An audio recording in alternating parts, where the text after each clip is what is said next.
I just had this all set up perfectly and now I feel like the camera's on the wrong. Maybe not. Maybe that's okay. Right then. Let's go.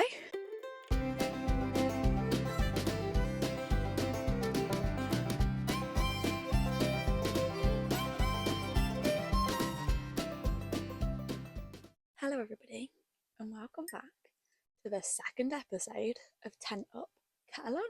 I'm Casey and I am the founder and host. If you're new here, hello, thank you for joining us, and if you are returning after watching episode 1, thank you so much for coming back and I hope you enjoyed episode 1. But yeah, let's get started. I've got a brew of you.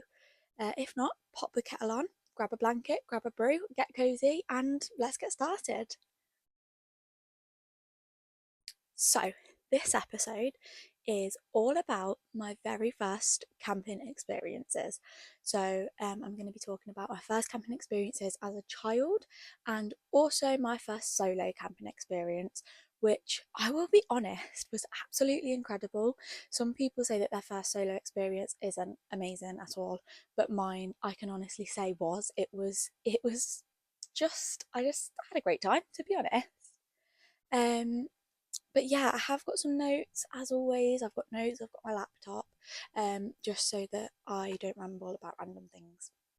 I'm also going to be talking about the nerves of the first sort of camp, the nerves of packing as well, because I am a chronic overpacker.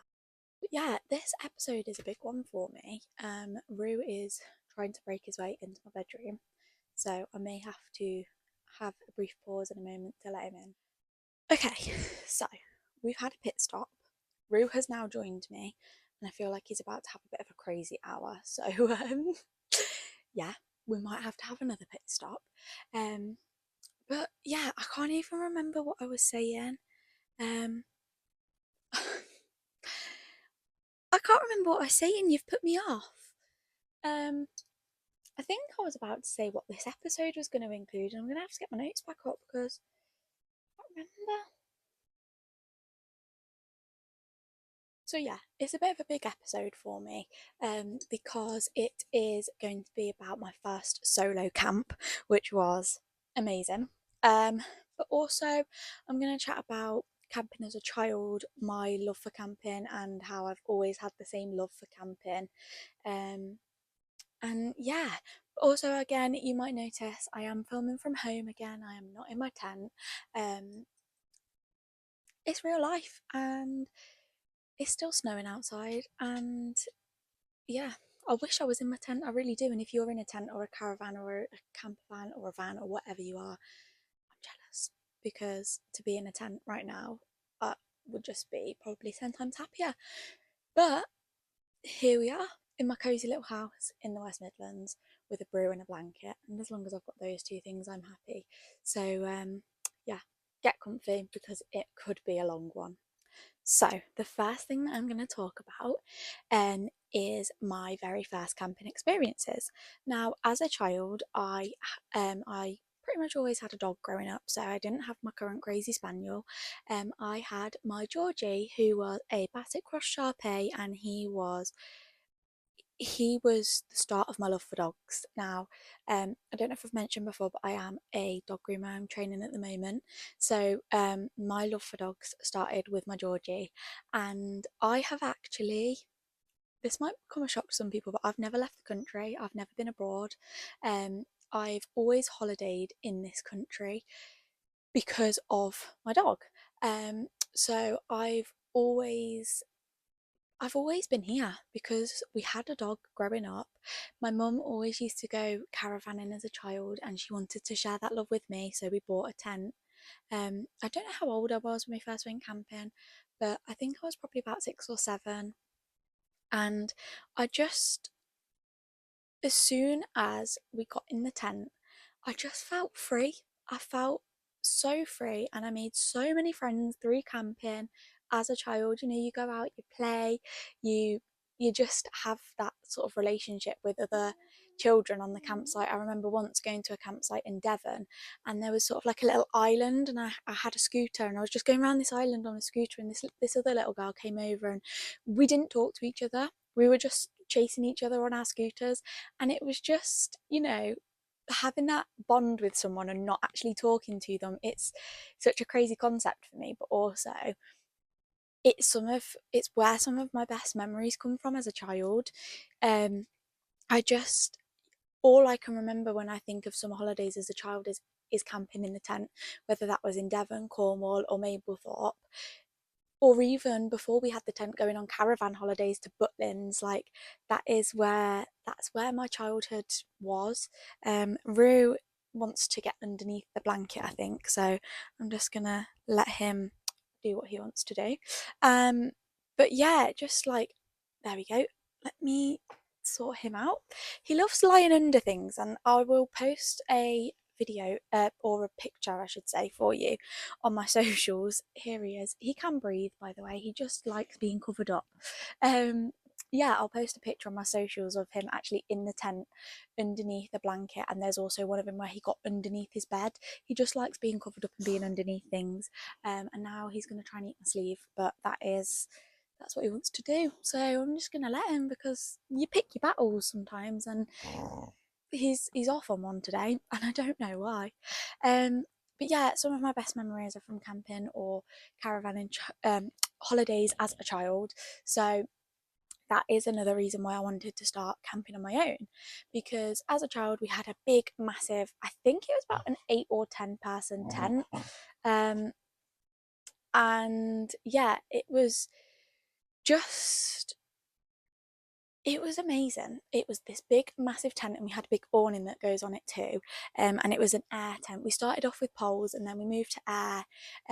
And even thinking back, we still do have this tent. It's still in my garage at home. So we have said, hopefully, fingers crossed, this summer we might go on a big family camp where I will pitch up my tent, and then my parents will pitch up the big tent, and we've got a whole trailer, like a little trailer of camping stuff in the garage. And yeah, it's just sat there. It's been sat there since about 2019, I think. Sorry about that. I just had to have a quick pit stop to have a wee chat with the little man here, because he was causing mischief. But anyway, we're back. Yeah, so we are hoping this year might be the year that we could all go on a big family camp. But yeah, it's just, camping for me has so many memories, and I love listening to my mum's memories of her going caravanning as a child as well, because she has some of the best memories. But back to the original point that I was trying to talk about was, yeah, that's the reason that we've always been camping, and we've always stayed and holidayed in this country, is because of my dog. We've always had a dog. We had Georgie, and then unfortunately we did very sadly lose Georgie in February of 2024. So it's coming up for 2 years now, and I can't quite believe that it has actually been 2 years. He sparked my love for dogs and also my love for camping, and I will be forever grateful for him, um, because I wouldn't be where I am without him. That's the truth. Okay, so another pit stop then. Had to let the dog out again. He can't really decide what he wants to do today. He's a little bit unsettled, and I'm not too sure why. But yeah, he's now gone, but I have left the door open so that he can come and go as he pleases. So fingers crossed, no more pit stops. We can carry on.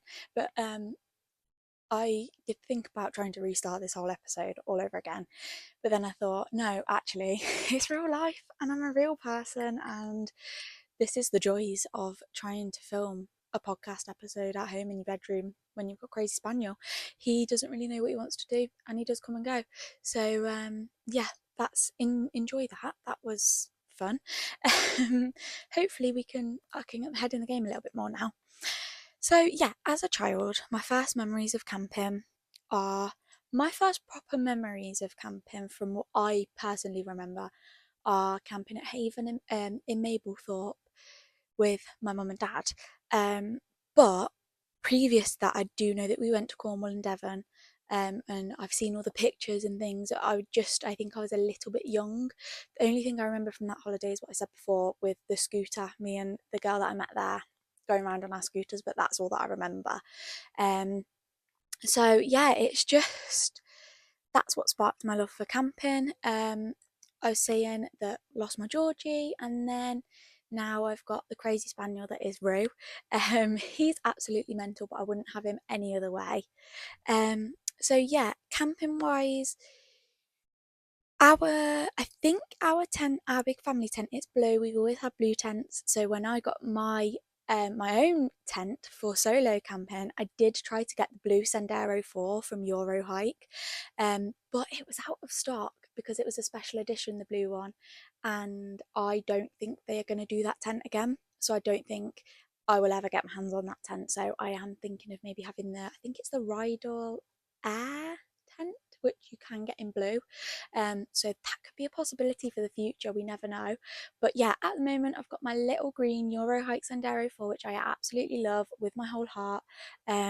It's perfect. It's absolutely perfect. It's a 4-man tent, which you would think you're a solo camper, why do you need a 4-man tent? I have to be able to stand up in my tent. That is my one thing, and this tent I can do that. So yeah, it is a pole tent, the tent I have now, which I was a bit worried about because I don't ever remember putting up a pole tent. I was too young, so my parents used to do that. So I only ever remember putting up air tent, which my dad had a inflator thing that you just plug into the car and it blows the tent up. So yeah, when I got my pole tent, I was a little bit worried about that, but it's so easy. There's 3 poles. The back one has a little red bit, so you know that one goes on the back, and then the middle one and the front one are both the same, so it doesn't really matter which one's which. But yeah, so the first solo camping experience that I had was, again, it was back at Mablethorpe. It wasn't at the same campsite, but it was back at Mablethorpe, which to me just felt so nostalgic. It really did. I'd been to that site previously, because they've got little pods there, so I'd stayed in one of the pods, and I just thought this site actually feels really safe. So I told the owners, it's a little family run place, told the owners that I'm a solo camper and I would love to camp there, and they promised to look after me, and they definitely stuck to their word and they looked after me. So yeah, that was brilliant. So I arrived. I was a little bit discombobulated, not gonna lie, because I'd had this warning light come up on my car that I did mention in the previous episode, and it all just felt a little bit much. Especially I had Rue with me. It was my first holiday on my own with Rue, my first holiday on my own, and I'd arrived at this campsite in my little Fiat 500 with a tent, and I just got there and I just thought, what am I doing? What am I doing? You know, like, why have I done this? Like, I genuinely contemplated literally getting back in my car and just driving home. And I was just like, no, you've just driven here. It's taken you about 2.5 hours. Put your big girl pants on and just do it. And I did. Got out of my car and I set up my phone to do a little time lapse. And yeah, I did it. I got my tent out of my car. I tied Rue to his little sort of thing that you screw into the ground, put him on that, got my tent out of my car, and I did it. And do you know what? I think the whole actual setup of the actual shell of the tent took me 25 minutes, half an hour, which I was quite proud of because it was my first time doing it on my own. So I was like, do you know what? Actually, that's good. That's good going. And I've got it down to about 20 minutes now, which I'm so proud of. But yeah, I got there. You might be able to hear Rue barking in the background. He has gone downstairs now, but he is still barking.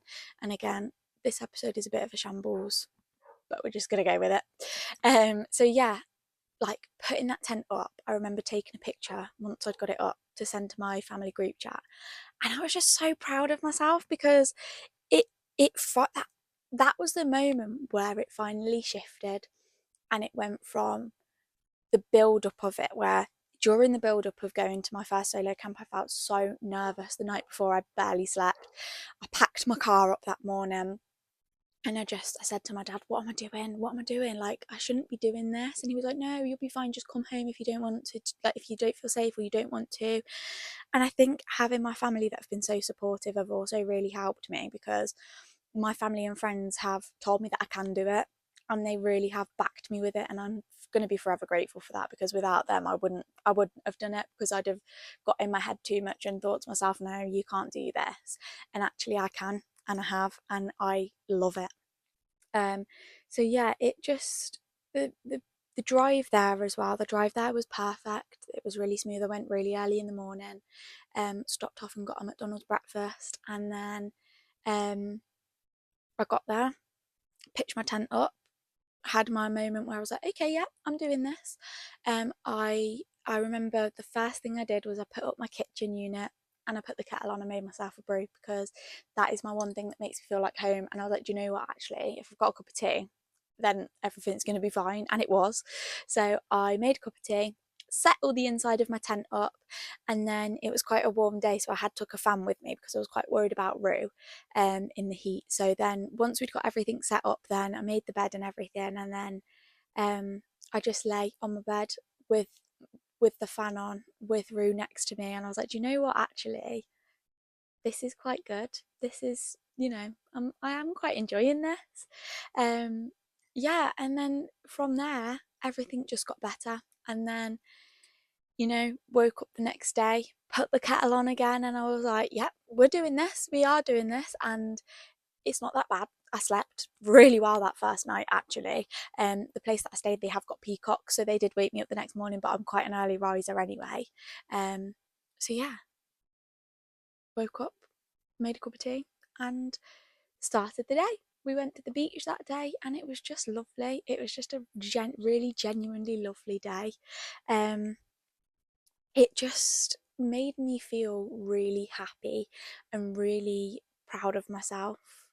I just, the community as well that was around me on that first solo camp, the owners kept coming over, checking that I was okay, checking that I didn't need anything. The neighbours were, whenever they popped to the shops, they asked me if I needed anything, or because that's one thing when you are solo camping, obviously with a dog as well, you struggle to go into the shops on your own, especially in the summer when you don't really want to leave the dog in the car because of the heat. So I did actually, I'm a bit of a fiend for bottled water. I do drink bottled water in the kettle, and I had pasta that day as well, and I did use bottled water for my pasta. So I did actually run out of water. So what I did was I went to a shop where I knew where everything was, and I parked up, left the window cracked open, ran in, was literally in there for 30 seconds, and actually he was absolutely fine. Um, so yeah, but yeah, having those nice people around you as well really makes the difference. And actually on my second night, they realised that I was on my own, and they were having a bit of a family party. There was a few different tents and caravans that were all there all together, and they did invite me over, and I went over and had a drink with them, and I sort of told them the story of me going solo camping, and they were actually really lovely as well. So that was really nice. It was brilliant. But yeah, just that first feeling of you're doing it is just amazing. So if anyone is out there and they're thinking, I can't do that, you can. And once you get there and you've got that tent up and you've got a brew, you're going to be so proud of yourself. So if anyone out there is thinking that they can't do it, please just try, because I promise you, you can. And yes, you may not enjoy it. And if you don't, pack up and go home, or, do one trip and go, actually, no, it's not for me. That's fine too. Um, but yeah, it was just amazing.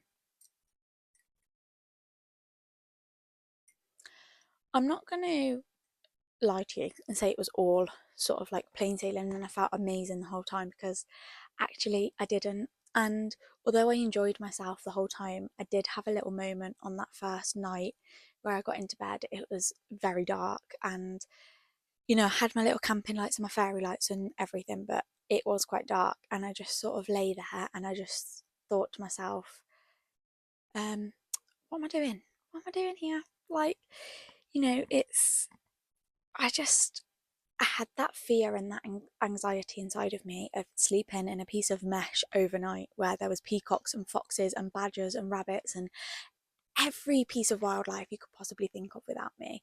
And I sat with that feeling for a minute, and I just thought to myself, what's the worst that's going to happen? And instead of sort of trying to catastrophize and thinking the worst, I actually tried to flip that and think the best. And I looked to my side and I had the dog with me, and I thought, you know what, actually, he's going to keep me safe. And that was my thing, and I still think that now he's going to keep me safe. So he's my safety blanket, he's my comfort.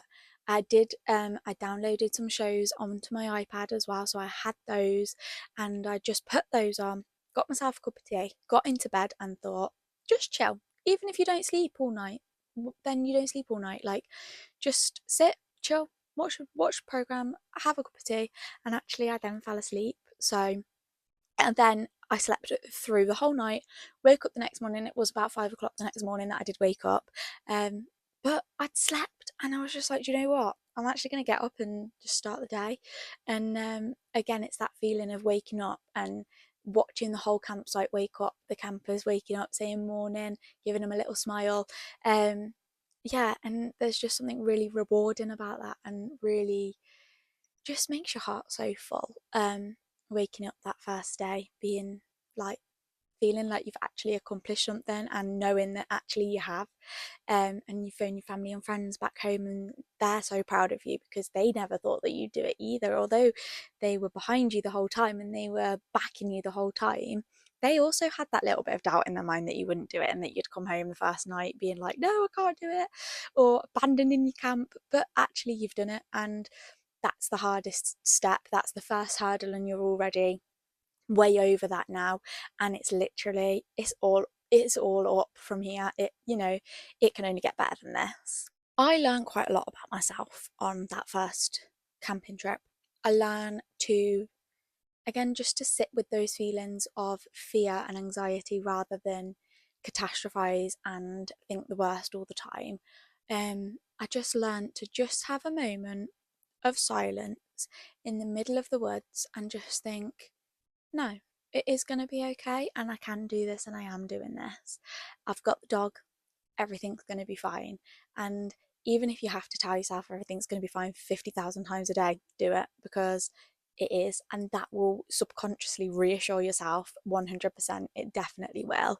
It just, that feeling of being on your own but not being lonely, just being quiet and at peace with yourself, it really does, it helps your mind so much, and it just makes everything feel so much quieter. And it just shows you that the world can be such a nicer place if you just let it. And also, I absolutely love the Let Them theory. If nobody has read the Let Them theory by Mel Robbins, please go and do that, because it is one of the best mindset books you will ever read. I listened to it as an audiobook and it's absolutely incredible. But having that behind me as well, I actually listened to that going to the campsite, because it just put me in the mindset of let other people think what they want to think, let other people laugh at me, let other people doubt me. It doesn't matter, because I need to let myself believe in myself and know that I can do this. And once you've got past that, the world's your oyster, quite literally. You can go and pitch your tent anywhere that you want, and you can prove to all the people that told you you wouldn't do it, you can prove to them that you will and that you can. So that brings us to nearly the end of this episode. I really hope that everyone has taken something from this episode, especially about your first solo camp. And if there's anyone out there that hasn't yet been solo camping but wants to, um, don't wait until you think you're ready, because that day will never come. It might, but it also might not. I was waiting and waiting, and then it got to the point where I was like, no, I just need to do this. So if you're doing that, if you are that person, listen to me now.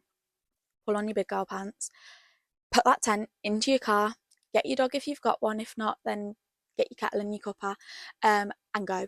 Just go and pitch the tent, because I promise you, it's the best thing that you could ever do. And if you don't enjoy it, you don't enjoy it. That's not, that's, it isn't for everyone. But don't wait until you think you're ready, because you don't have to feel ready. You just have to know that if you want to come home, you can. And I think letting yourself have that thought process as well, and letting yourself believe, okay, it's fine, I can just pack up and come home, that that's the best thing you can do. Look, stole something he shouldn't have, so I just had to go and retrieve that from him. But yes, I'm going to close out the episode here. I'm sorry that it's been so incredibly chaotic. It's been one of those days, unfortunately. But yeah, thank you for spending the time with me this evening. If you have any first solo camp stories that you'd like to share, please let me know. Get in touch with me. My socials are at tentupkettlon.pod on Instagram and TikTok, and tentupkettlon on Facebook. Please, or comment on this video. But yeah, if you have any pictures of your very first solo camp setup, please pop them to me on Facebook, or drop them as a comment on Facebook, or whatever you want to do. I would love to see them. But for now, I'm gonna love you and leave you. Yeah, just be brave and do it, because you really can. Even Rue has come to say you can do it. But yeah, for now, enjoy the rest of your evening. If you've had a brew or something hot to drink, I hope you enjoyed it this evening. But yeah, until next time, tent up, get along, you'll figure out the rest. Cheers.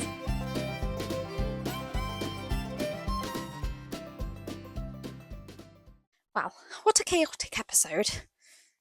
Hey, what a chaotic episode. Oh, it's a good job. I love you. Yes.